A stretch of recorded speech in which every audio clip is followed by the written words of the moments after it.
This is Tokyo State of Mind, and we're always trying to bring you the best stories about people living, studying, and working in Japan. And if you have ever dreamt about starting your own business in Japan, well, this episode is for you. Today we have invited a special guest who has started his own company when he was a student with zero knowledge about business, but his passion made his company successful. LikePay is used by 3,000 people in Tokyo. Today, in this episode of Tokyo State of Mind, we're gonna talk about how to build your own company, how to overcome difficulties and network effectively. And I'm glad to introduce you to Igor Voroshilov. Igor, thank you for coming. Thanks for having me. I'm glad that you joined us today. Igor, you got 5 minutes, all your cards on the tables, so please tell us all your tips. Just kidding, don't worry. I mean, you started your own company in Japan. As a foreigner, I'm interested, which kind of difficulties did you face when you started your business, like as a foreigner or entrepreneur? Yeah, that's a good question to ask because recently I actually was looking for kind of like my examples of success and difficulties, kind of like failures. I only found failures. Well, it's because of my like self-criticism, of course. Oh. But yeah, there are many like difficult things in Japanese market, like for foreigners to start because everything is like so different. Like if you ever like watched like TV in Japan or like looked at like their commercial movies, you understand like the customer behavior is completely different, and like economy is kind of like different, and like pricing is different, and like type of products which they need is also different. That's kind of like the first difficulty is actually to find the product and to find the kind of a thing which can be which is demand by Japanese people. That's the first thing. And of course, like if you're lucky enough to have a good idea and build a product, then you will face a lot of difficulties about actually having your company here in Tokyo. So what kind of biases is it like? Yeah, so like the first thing is kind of how are you going to set up your company? So like actually like for selling something, you need to have a legal entity, right? You need to have a company, and there are kind of like several types of companies which you have, and like there are so many procedures which you need to do like to actually establish your company, and everything written like in hiragana and kanji and so on, and like how are you gonna do like how are you gonna understand all of that? That's like the big question. And here kind of what helped me actually to start a company is that first of all I spoke Japanese, and I managed to find the ways how to kind of like search for information, and it's not actually like on Google or somewhere, but like, actually like just going and talking to people. Just be open, because I know that Japanese people, they are closed, they are shy, they don't want to talk to foreigners, but you need to be that one who is open. Yeah. But actually, like if you go to some kind of like, let's say like legal bureau or some like these places where you are supposed to get some consultation, and like the good point about kind of like Japanese legal authorities is that like everywhere you have a place called Modoguchi, like Sodan Modoguchi, like it's kind of like consultation center or something like that. Right. And when they see foreigner coming and like talking in Japanese and asking like for consultations, well, most of the time they're quite open, and they kind of like surprised. They feel like, wow, that's so cool. Like he speaks Japanese, he's trying so hard, and like Let's help him. yeah, I want to help him. So Okay. this is what happens with them, and that's why like talking Japanese with them, even like if it's like poor Japanese, will be a good advantage like for any foreigner who wants to open a business here. I see. So, except of like language barrier that you spoke now, what are the other like difficulties of managing your business here? Yeah, well, if you were talking about kind of yeah, language barrier is the one thing. The second thing is of course like the completely unknown jurisdiction. So like you don't know like laws, you don't know kind of like taxes, all that stuff. So you need to somehow figure it out. And that's the part which we can kind of like manage by kind of like hiring or like ordering this kind of like outsource services to, let's say, like to some accountant or kind of like tax consultant or something like that. But you have to pay for that, Of course. so, of course. And that's kind of like can be outsourced. But the very difficult point is actually like sales is actually like kind of like value proposition to Japanese market. And here is kind of like the place where so many startups, so many like foreigners can do it wrong. I'm still kind of like struggling to kind of like to deliver that exactly value which they want, because like um, you cannot get inside of the head of your user, of your kind of like customer. And even though they say kind of like, it's kind of like the situation when you kind of you think that they need something, but they say like they need different They don't thing. need it. But actually what they need is completely different thing, like the third thing. So yeah, you need to somehow kind of find out what they actually need, what they need. And it's not necessarily like the same thing which they talk to you, like which they say. uh, that's kind of like a mystery. And we need to kind of like find out that. Actually, speaking about like startup sphere, so how did you find your investor? When we just like started the company, the first thing which we did actually like was like building prototype, because we thought like we need to actually show something to customers, and as you said, like to investors. So after we had kind of like some kind of very shitty prototype, we I started kind of like looking for investors. And like the best thing here is to kind of like make connections. And you have like the only way to do that is like by doing networking. So what I did, I went to a lot of like events, like startup events. And they can be kind of like hosted at co-working spaces, they can be hosted at venture capitals. At one of the kind of this venture capital event, I actually find an investor. So that was networking time. And I was just like going through the venue, and he just like pop up in front of me and kind of like, hey. I just like, hey. And he's Japanese. And he's kind of like he tried to speak to me In English? like in English. Somehow we managed to communicate. Maybe we switched to Japanese, I guess. And he kind of like asked like, what are you doing? And I said like, wow, I have like a very nice interesting idea about like startup. And like, he's kind of like, oh cool, I'm an investor, what is your idea? And we actually like we set out another meeting. And when we talked, and that was like, I felt synergy because when I was kind of like explaining, I had like a PowerPoint presentation, and I like kind of like explained one by one like all the logic of my idea of how it should work. But I felt like, and like his questions, they were kind of like going faster than my presentation. He's like, oh, you have this idea, that's why it will like work like that. So let's say like in LikePay, we kind of we encourage people to share photos from restaurants and cafes on Instagram. And kind of like for getting points, for likes, for discount points. And when I was explaining that to him, he's kind of like, oh yeah, and it should work because like it's promotion for shops, and like it's good for for users because they can get discounts. So I felt like he is really into the product. And I didn't have to explain a lot because he actually kind of like came up with idea of how it should work. So he got the logic Yeah, very yeah, yeah. easily, and you didn't have to explain much to Yeah, him. yeah.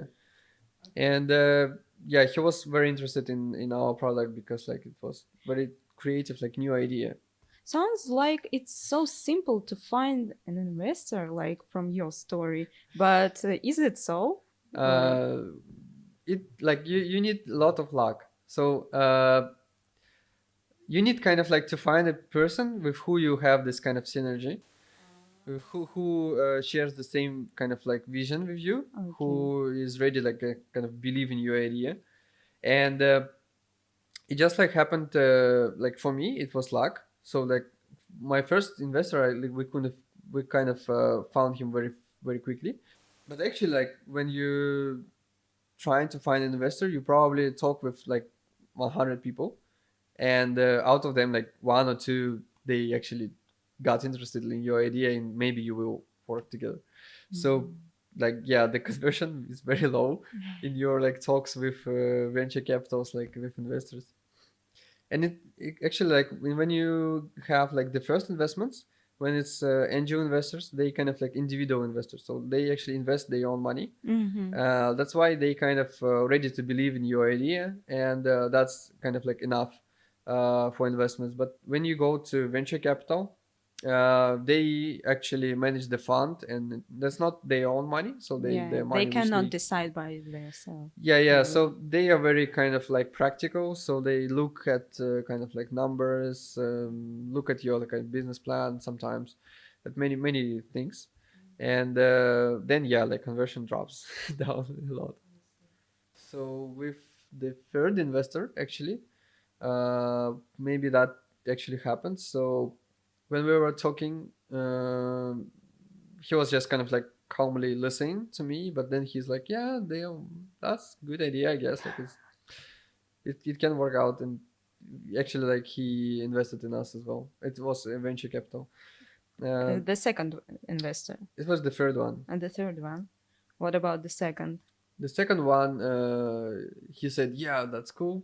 Like from the first talk. Was it easy for you to find your second investor? Was it the Uh, same, like as easy as with first one?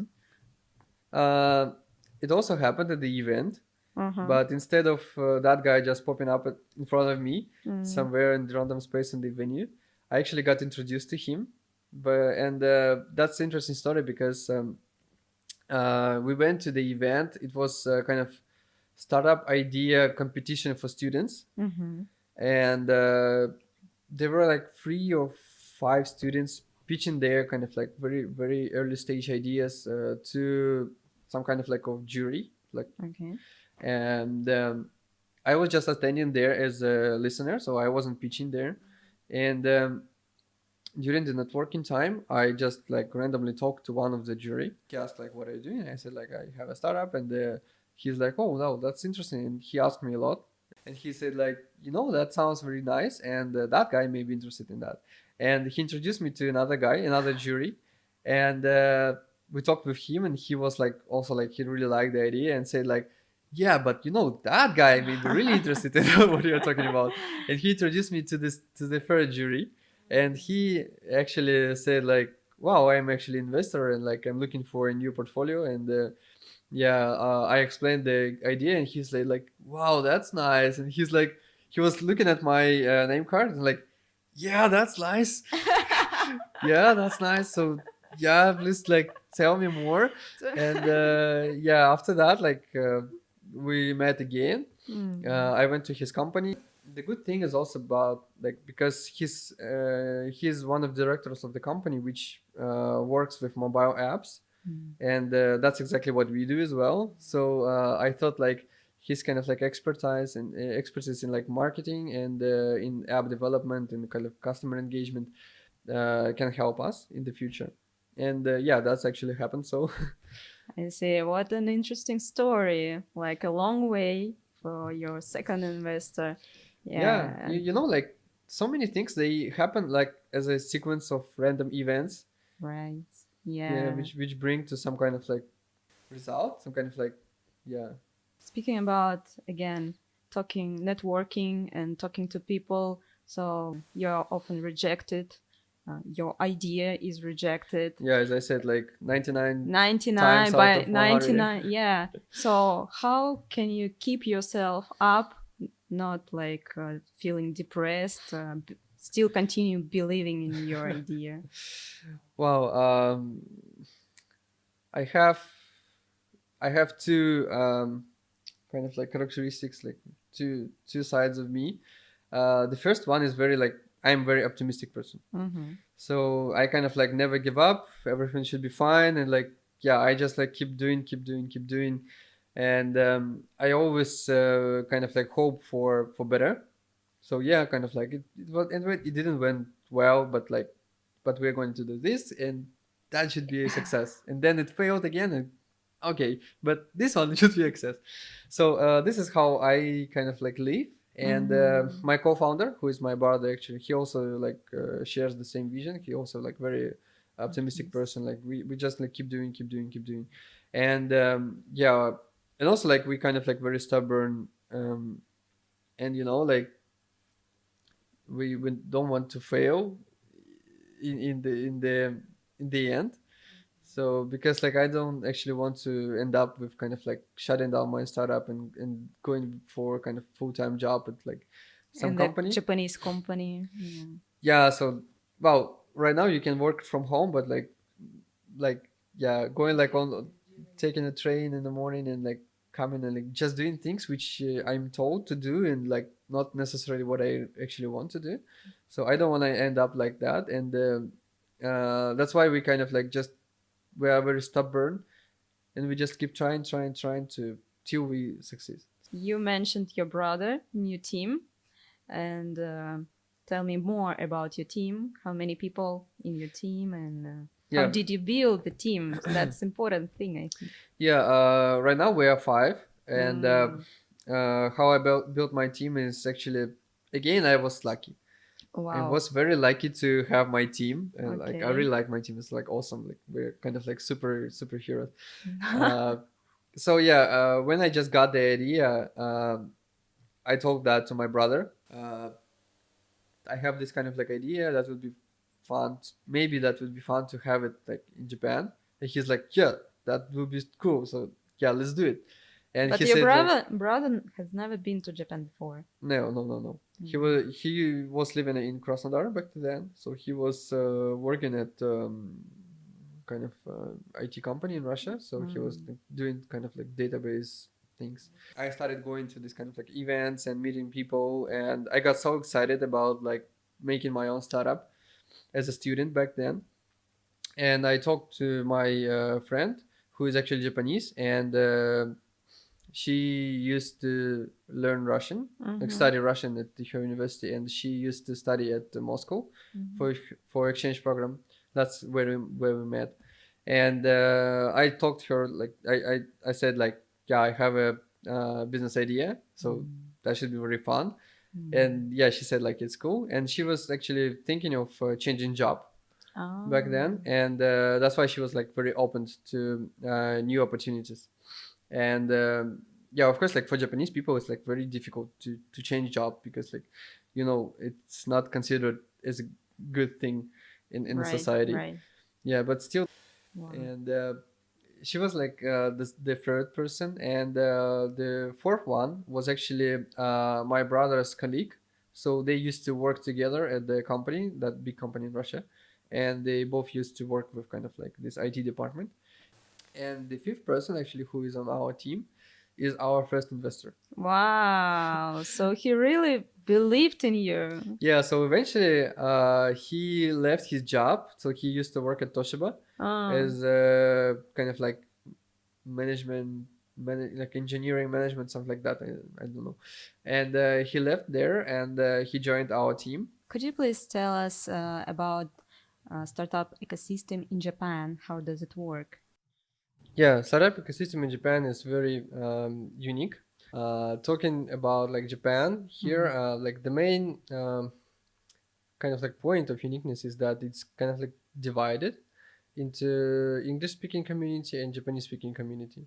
So the thing is that like Tokyo is like a global city. It's a huge city, and it actually attracts a lot of foreigners, and not only kind of like ordinary workers, but also entrepreneurs and investors as well.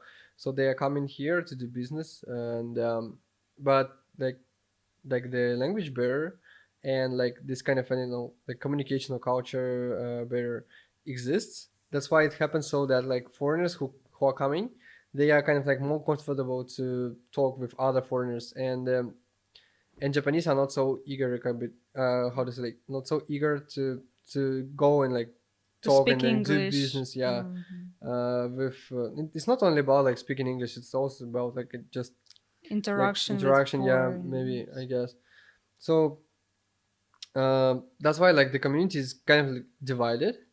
And sometimes like in Tokyo, you can be like, I don't know, some like in Roppongi at some co-working space, like you have an event, everyone speaks English, and like almost like no Japanese people there. On the contrary, there are events where like almost no foreigners. Like I used to be at such kind of like beach events, so like they're like so super traditional Japanese events, so a lot of like salaryman, like everyone is like in a suit. They're like just kind of like presenting one by one, and yeah, so traditional. And I was like, kind of like the only foreigner there. Yeah, that's kind of like a problem, I guess. Yeah, There is no interaction between those two groups. of course there is some interaction. Well, again, like because of these people like me, so who are foreigners but can speak Japanese, we kind of like communicate with Japanese people. And of course, like in among Japanese ecosystem, like among the society, there are those who are kind of like who want to work with foreigners, who want to speak English and all that stuff. So there is interaction, but not that much. I think it's kind of like a loss of opportunity because there are so many things which can be, how to say, which each community can contribute each other. Yeah, if we somehow find a way to to make it work together, that would be better. In what way they can contribute to each other? Like what one side can give another side? Yeah, like talking about like foreigners, they usually come to Japan and they bring this kind of like ideas and modern trends which are happening there, like in let's say like in US or in Europe, in other countries. So talking about kind of like business models Mm. or kind of like IT solutions. So many things which are better than those which exist in Japan, because in Japan like IT it stays behind, like Mm. maybe it's like several years Oh, behind, really? because yeah, not only about like the level of technology, but like the business model is very old. Mm-hmm. And it's going to of course lose to new business models which are more kind of easy to use, those kind of like small payment, like monthly payment subscriptions. And this kind of like these trends of new business models, new IT solutions, like design solutions, this is what foreigners can kind of like bring here to Japan and contribute.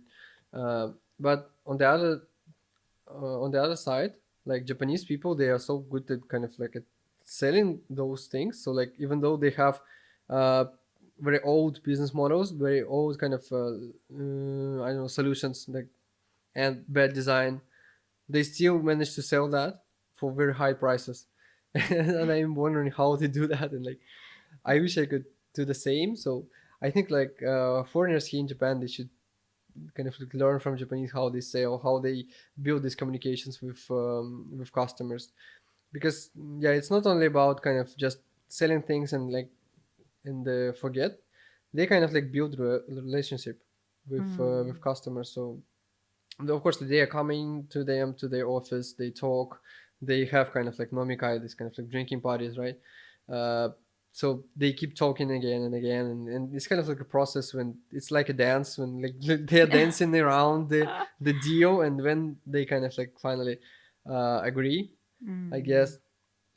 That's like super inefficient, but uh, yeah, I don't know, like should it be exist should it exist or not? So I'm not sure, because it's very inefficient, and it puts kind of like barriers on development of on the progress, because it happens that company chooses like the let's say like supplier or someone, Mm. not because it's like a good supplier because their solution is good, but because they have the relationships. What is the funniest thing of doing startup in The funniest business thing, in Japan? wow, I actually like networking. Actually, yeah, during the pandemic, I really missed that like the time back then. So because like networking is a good like way of building connections with people, and not even kind of like you don't even think that okay, I will be using these connections so sometime in the future. So it's not that kind of running for benefits, but actually like the networking itself is very fun, because like you come, you meet the person, like just like hearing, you don't know who is it, and you talk, and you kind of like the more you talk, the more you understand that even you are like the complete strangers, you kind of like have some things in common, and you can actually work out somewhere like some can do maybe some business or something like together. Kind of proposing these ideas and thinking of these ideas just like right now, like just from what you heard, is very fun. What I like to do, and yeah, like it's very crazy because like you can while you kind of networking on this kind of like startup parties, like you talk to one person right now, then like in 5 seconds like another comes, and like you have another conversation already, and it's somehow connected with the previous one. Speaking about inspiration, what does inspire you personally? um wow, I'm kind of like inspired by many things, but you know I I was kind of like born in a very like small city in Russia, and like the whole kind of like history of my life is kind of like moving to a bigger and bigger and bigger city. Mm. And when I first time came to Tokyo, it's kind of like the biggest one, right, in the world. It was like super awesome. Like I really like the like Tokyo, and Okay. when I went for my exchange program for the first time, it was like the best time in my life. Maybe, I don't know.